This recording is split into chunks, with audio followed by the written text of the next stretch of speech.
மீனா கோவத்தோட, போதும் நிறுத்துங்க, என்ன பேசிக்கிட்டு இருக்கீங்க அப்படின்னு கத்துறாங்க. ஓ நீயா வந்துட்டியா, வா வா. இங்க பாத்தியா மீனா, டைவர்ஸ் நோட்டீஸ் அனுப்பியிருக்காங்க. அப்புறம் என் மகளோட வாழ்க்கை என்ன ஆகுறது? இந்த நோட்டீஸை பார்த்துட்டு ஒரு பெத்த அம்மாவா நான் பார்த்துக்கிட்டு சும்மா இருந்தா நல்லாவா இருக்கும்? அதனால தான் நான் இந்த மாதிரி செய்ய வேண்டியதா போச்சு. என்னங்க செஞ்சிருக்கீங்க நீங்க? நீங்க செய்யறது கடவுளுக்கே அடுக்காது. உங்க மனசுக்கு இது சரின்னு படுதா அப்படின்னு மீனா கோவத்தோட கொந்தளிக்கிறாங்க. தங்கமேல உடனே, மீனா என்ன மீனா, எதுக்காக இப்படிலாம் கோவப்படுற அம்மா கிட்ட? தங்கமேலக்கா பேசாம இருங்க, உங்க அம்மா செஞ்சது எல்லாம் சரின்னு நினைக்கிறீங்களா அப்படின்னு மீனா கோவத்தோட பேசுறாங்க. தங்கமயில, ஏய் தங்கமயில நீ போ, மீனாக்கு ஒரு காப்பியை போட்டு எடுத்துட்டு வா, போ தண்ணி வந்துட்டு வா அப்படின்னு தங்கமயில உள்ள அனுப்ப பாக்குறாங்க.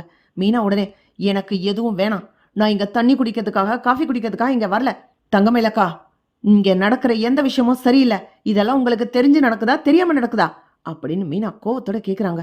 தங்கமயில் அம்மா, ஏமா இப்ப நீ எதுக்காக கத்திக்கிட்டு இருக்க? எல்லாமே தங்கமயிலுக்கு தெரிஞ்சுதான் நடக்குது.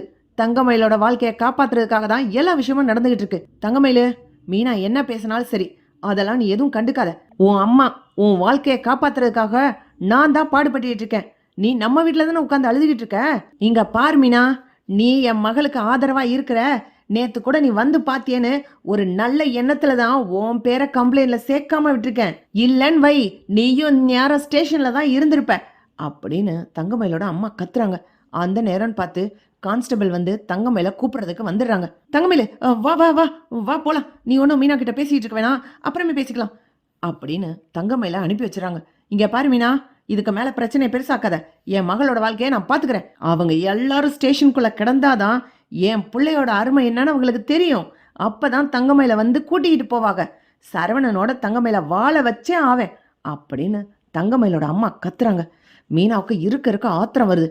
நீங்க தங்கமயில் அக்கா கிட்ட பேசி விடாம அனுப்பி விட்டுட்டா உண்மை வெளியில வராம போயிடும் நினைச்சிட்டீங்களா அப்படின்னு மீனா கோவத்தோட கிளம்பிடுறாங்க. போ, என்ன இப்போ எனக்கு, நீ என் மகள்கிட்ட பேசி அவ மனசை கலைச்சு உண்மையெல்லாம் வந்து சொல்லுங்கன்னு சொல்லிட்டா, மாமனார் வீட்டை காப்பாத்துறதுக்கு வந்துட்டா பெருசா, போப்போ அப்படின்னு மீனாவை அனுப்பி விட்டுறாங்க. தங்கமயில் கிட்ட வந்த போலீஸ் கான்ஸ்டபிள் 2 பேருமே விஷயத்தை கேட்டு எழுதி வாங்கிட்டு கிளம்பிடுறாங்க. மா, என்னென்னமோ மீனா கத்துறா, மீனா போயிட்டாளா? ஏய், அவ போனா போட்டுண்டி விடு. நீ உன் புருஷனோட சேர்ந்து வாழணுமா இல்லையா?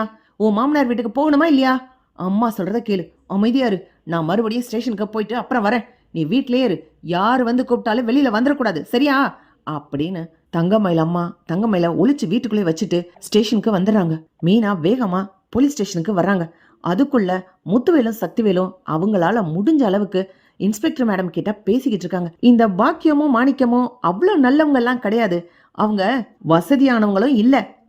வசதி இல்லாதவங்கன்னு தெரிஞ்சுதான் பாண்டியன் குடும்பத்துல பொண்ணு எடுத்திருக்காங்க. பாண்டியனை நல்லா ஏமாத்தி அந்த பொம்பளை டிராமா பண்ணிருக்க மேடம். நீங்க ஊரை சுத்தி விசாரிங்க. அதுக்கு மேல எங்க சைட்ல இருந்து நாங்க என்ன வேணும்னாலும் நாங்க செய்யறோம். யாருக்கிட்ட பேசணும்னு சொல்லுங்க, நாங்க பேசுறோம். மேடம், கம்ப்ளைண்ட்டுக்குரிய நபர் யாரு? அந்த பொண்ணை கல்யாணம் பண்ண மாப்பிள்ள இல்ல அவரோட அப்பா. அதை தவிர்த்து எதுக்கு லேடிஸ் எல்லாம் கூட்டி அந்த உட்கார வச்சிருக்கீங்க? முதல்ல அவங்கள வீட்டுக்கு அனுப்புற வேலையை பாருங்க மேடம் அப்படின்னு முத்துவேலும் சக்திவேலும் கேக்குறாங்க. சார், நீங்க சொல்றதெல்லாம் புரியுது சார். டொமஸ்டிக் வயலன்ஸ் நடந்திருக்கு. அது மாமனார் மாமியார் எல்லாருமே உள்பட கம்ப்ளைண்ட் கொடுத்திருக்காங்க. குட்டி குழுமம் வரைக்கும் எல்லாரையும் கம்ப்ளைண்ட்ல எழுதியிருக்காங்க அந்த அம்மா. சார், இதுக்கு மேல நாங்க உங்களோட இன்ஃப்ளூயன்ஸை வச்சு அவங்கள அனுப்பணும்னு வைங்க, எங்க மேல கம்ப்ளைண்ட் திரும்பிடும் சார். அப்படியெல்லாம் செய்ய முடியாது. பிரச்சனைய தீர்த்துட்டா மட்டும்தான் நாங்க அவங்கள வெளியில அனுப்ப முடியும். அப்படியும் கூட இன்னும் ஒருத்தர், பாண்டியன் சாரோட மக இன்னும் எங்க கிட்ட வந்து பேசவே இல்லை. அவங்க ஏதோ வெளியூர்ல இருக்கிறதுனால அவங்கள விட்டு வச்சிருக்கோம் சார். சம்பந்தப்பட்ட நபர் கம்ப்ளைண்ட வாபஸ் வாங்காம இவங்களை யாரையுமே அனுப்ப முடியாது அப்படின்னு ஸ்ட்ரிக்டா மேடம் சொல்லிடுறாங்க. சக்திவேலும் முத்துவேலுமால ஒண்ணுமே செய்ய முடியாம அப்படியே வந்து நிக்கிறாங்க. கோமதியும் ராஜையும் வேகமா வந்து, அப்பா என்னப்பா ஆச்சு, நாங்க போகலாமா? அத்தை, அரசி வாங்க போகலாம், அப்பா ஏதாவது செஞ்சிருப்பாரு அப்படின்னு ராஜி சொல்றாங்க. ஐயோ ராஜி, ஒரு நிமிஷம் இருமா, நான் சொல்றதை கேளு. கேஸ் ரொம்ப ஸ்ட்ராங்கா கொடுத்துருக்காங்க. வரதட்சணை கொடுமை, டொமஸ்டிக் வயலன்ஸ்னு நீங்க எல்லாரும் சேர்ந்து அந்த பொண்ணை அடிச்சா மாதிரி கம்ப்ளைண்ட கொடுத்துருக்காங்க. வீடியோ ஆதாரத்தோட காமிச்சிருக்காங்க. ராஜி, உனக்கு புரியுதா இல்லையா? யாரையுமே என்னால கூட்டிட்டு போக முடியாது. ஆனா நான் அப்படியே விட்டுருவேன் மட்டும் நினைக்காத. கண்டிப்பா உனக்காக, என் வீட்டு பொண்ணுங்களுக்காக வந்து நிப்பேன். இன்னும் என்னால என்ன முடியுதுன்னு பாக்குறேன். நேரா கமிஷனரை போய் பாக்குறேன். அதுக்கு மேல வந்து உங்களை கூட்டிட்டு போறேம்மா அப்படின்னு முத்துவேலும் சக்திவேலும் சொல்றாங்க. சக்திவேல் சொல்றாரு, ராஜி நீ ஒன்றும் கவலைப்படாத, கண்டிப்பா சித்தப்பா சும்மா விட்டுற மாட்டேன். எனக்கு கோபம் இந்த பாண்டியன் மேல தான். அதுக்காக பொம்பளைங்க மேல கை வச்சா சும்மா இருந்துட மாட்டேன். நீங்கெல்லாம் எங்க வீட்டு பிள்ளைங்கம்மா, உங்களை கூட்டி அந்த ஸ்டேஷன்ல உட்கார வச்சிருக்க அளவுக்கு அவங்க ஆக்கிவிட்டாங்கன்னா நாங்க சும்மா வேடிக்கை பார்ப்போமா? அன்னைக்கு சண்டையில நான் தாம்மா சொன்னேன், போலீஸ் ஸ்டேஷனுக்கு போ கம்ப்ளைண்ட் கொடுன்னு. ஆனா இந்த அளவுக்கு சின்ன பிள்ளைகளை இழுத்துட்டு வந்து ஸ்டேஷன்ல உட்கார வச்சிருப்பாங்கன்னு நினைக்கல. பாண்டியன் மேல எனக்கு கோவம் இருக்கு, இப்பவும் இருக்கு. ஆனா எனக்கும் பாண்டியனுக்கும் தனிப்பட்ட கோபம். குடும்பத்துல இருக்க சின்ன பிள்ளைகள் மேல எல்லாம் எனக்கு எந்த கோபமும் இல்லம்மா.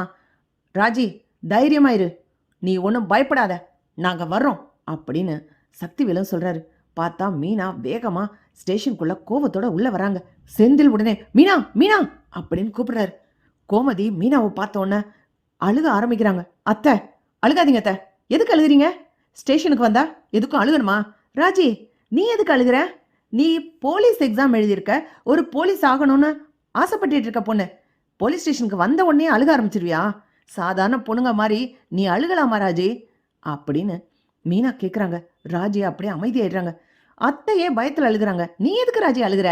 தைரியமா அத்தைக்கு சப்போர்ட்டிவா நிற்க வேண்டிய நேரத்தில் அழுதுகிட்டு நிற்கிற கோழை மாதிரி அமைதியாரு ராஜி, இதோ வரேன் அப்படின்னு மீனா வேகமாக போகிறாங்க. பின்னாடியே தங்கமயிலோட அம்மாவும் அப்பாவும் தங்கமயில் கிட்ட கம்ப்ளைண்ட் எழுதிட்டு வந்த கான்ஸ்டபிளும் உள்ள வராங்க. மேடம் அந்த பொண்ணும் கம்ப்ளைண்ட் எழுதி கொடுத்துட்டாங்க, கையெழுத்து போட்டு கொடுத்துட்டாங்க மேடம் அப்படின்னு கான்ஸ்டபிள் மேடம் கிட்ட கொடுக்குறாங்க. தங்கமயிலோட அம்மா, பார்த்தீங்களா மேடம், அந்த புள்ள கரெக்டாக தான் எழுதி கொடுத்துருக்கு, நாங்கள் அம்புட்டு வேதனை அனுபவிச்சிருக்கோம், நாங்கள் அம்புட்டு கஷ்டப்பட்டிருக்கோம் அப்படின்னு தங்கமயிலோட அம்மா சொல்றாங்க.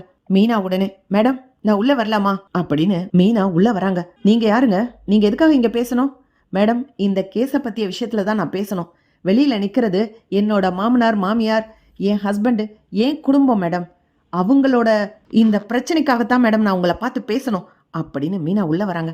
சரி வாங்க நீங்க சொல்லுங்க, உங்களோட கோ சிஸ்டர் தானே தங்கமயிலு, அவங்கள உங்க வீட்டில் அடிச்சு துன்புறுத்தினாங்களா அப்படின்னு மேடம் விசாரிக்க ஆரம்பிக்கிறாங்க. இல்லை மேடம், இவங்க சொல்ற எல்லாமே தப்பு. எங்க வீட்டில் யாருமே துன்புறுத்துறதில்ல, ரொம்ப அன்பா பாசமா நடந்துக்கிறவாங்க என்னோட மாமனார் மாமியாரும். கூட இருக்க இன்னொரு கோ சிஸ்டரும் அப்படித்தான். என் ஹஸ்பண்டு, அவங்களோட அண்ணன் தம்பி எல்லாருமே ரொம்ப அன்பா சாதாரணமா நடந்துக்கிறவங்க. யாருக்குமே வயலன்ஸ்னா என்னன்னு தெரியாது மேடம். மேடம் உங்களுக்கு ஒரு உண்மையை காமிக்கணும் மேடம் அப்படின்னு மீனா கையில இருக்க போனை எடுத்து காட்டுறாங்க. தங்கமயிலம்மா, என்ன என்னத்தையோ காமிக்கிறாளே இவ அப்படின்னு கேட்கும்போது மீனா யோசிச்சு பாக்குறாங்க. நான் உங்க வீட்டுக்கு எப்போ வந்தேன்னு தெரியுமா உனக்கு? நீ தங்கமயில் கிட்ட அப்படியே பிரைன் வாஷ் பண்ணிக்கிட்டு இருந்தியே, இப்படி தாண்டி சொல்லணும், 80 பவுன் தங்க நகை போட்டோன்னு சொல்லு, உங்க வீட்டுல அடிச்சாங்கன்னு சொல்லு, அப்பதான் உன் புருஷனோட உன்னைய சேர்த்து வைப்பாங்க. உன் மாமனார் மாமியார் வந்து உன் காலில் விழுந்து மன்னிப்பு கேட்டு உன்னை அவங்க வீட்டுக்கு கூட்டிட்டு போவாங்க. நான் சொல்றபடி கேளு தங்கமயிலு, போலீஸ் ஸ்டேஷன்ல இருந்து யார் வந்து கேட்டாலும் அடிச்சாங்க, துன்புறுத்தினாங்க, பணம் நகை வாங்கிட்டுவான்னு சொன்னாங்கன்னு நீ சொல்லணும் தங்கமயிலு அப்படின்னு பாக்கியம் சொல்றத எல்லாத்தையுமே போன்ல ரெக்கார்ட் பண்ணி வச்சிருக்காங்க மீனா. இன்ஸ்பெக்டர் மேடம் அதை பார்த்தோன்னா கோவத்தோட அவங்க சீட்ல இருந்து எந்திரிச்சு கையில லத்தி எடுத்து அப்படியே டேபிள்ல ஒரு தட்டு தட்டுறாங்க. லத்தி பறந்து மாணிக்கம் மண்டையில அடிக்குது. ஏய், போய் கம்ப்ளைண்ட் கொடுக்குறீங்களா நீங்க? வரதட்சணை கொடுமை, டொமஸ்டிக் வயலன்ஸ், என்னென்ன இதுக்கு வீடியோ ஆதாரம் வேற. உன்னை பத்தி மற்றவங்க கிட்ட விசாரிக்க சொன்னேன். உன் பொண்ணு கிட்ட போய் கையெழுத்து வாங்கிட்டு மட்டும் அனுப்பல நானு. அக்கம் பக்கம் விசாரிக்கும் போதே கான்ஸ்டபிள்கிட்ட எல்லாரும் எல்லாத்தையும் சொல்லிட்டாங்க. நீ சரியான டுபோக்குறாமே, பொய் சொல்லி ஏமாத்துற ஆளு, ஊரை சுத்தி கடன் வாங்கி வச்சிருக்க. இதுல நீ 80 பவுன் தங்க நகை போட்டேன்னு வேற பொய் சொல்றியா? வீடியோல தான் வெட்ட வெளிச்சமா தெரியுதே. நீயும் உன் மகள்கிட்ட என்னென்ன ஐடியா கொடுத்துக்கிட்டு இருக்க, இப்படிதான் குடும்பத்தை கெடுக்கிறியா அப்படின்னு இன்ஸ்பெக்டர் மேடம் கத்துறாங்க. மாணிக்கம் மண்டையில லத்தி அடிப்பட்டதுல, மேடம் வலிக்குது, என்ன இப்படிலாம் குச்சியை தூக்கி போடுறீங்க? இந்த அடியெல்லாம் அந்த பாண்டியன் குடும்பத்து மேல விழுக வேண்டியது. யோ வாய முடியா, உள்ள வச்சு லாடம் கட்டிடுவேன். எவ்வளவு பொய், எவ்வளவு ஏமாத்துற வேலை. உங்களால எனக்கு நேரம் தான் வேஸ்டா போச்சு. வேற வேற கேஸ் எல்லாம் எவ்வளவு பெண்டிங்ல இருக்கு. உண்மையிலே டொமஸ்டிக் வயலன்ஸ், வரதட்சணை கொடுமைன்னு சொல்லி கஷ்டப்படுற பொண்ணுங்களுக்கு நேர்மையான வகையில தீர்ப்பு கிடைக்கவே மாட்டேங்குது. இதுக்கெல்லாம் காரணம் உங்களை மாதிரி போய் கேஸ் கொடுக்கறவங்க தான் அப்படின்னு சொல்லி இன்ஸ்பெக்டர் மேடம் பாக்கியத்தையும் மாணிக்கத்தையும் தூக்கி ஜெயிலுக்குள்ள போடுறாங்க. பாண்டியன் குடும்பத்துக்கிட்ட வந்து மன்னிப்பு கேட்டு எங்களை மன்னிச்சிருங்க, அவங்க சொன்ன கம்ப்ளைண்ட் பொய்யான கம்ப்ளைண்ட்னு இப்பதான் புரிஞ்சிச்சு, நீங்க எல்லாம் வீட்டுக்கு போலாம் அப்படின்னு இன்ஸ்பெக்டர் மேடம் அனுப்பிடுறாங்க. ராஜி வேகமா வந்து மீனாவை கட்டி பிடிச்சுக்கிறாங்க. பாண்டியன் மீனாவை பாராட்டுறாரு. இப்படி போனால் நல்லாயிருக்கும். பார்க்கலாம் ஃப்ரெண்ட்ஸ். லைக் பண்ணுங்கள், ஷேர் பண்ணுங்கள், கமெண்ட் பண்ணுங்கள். Thank you friends.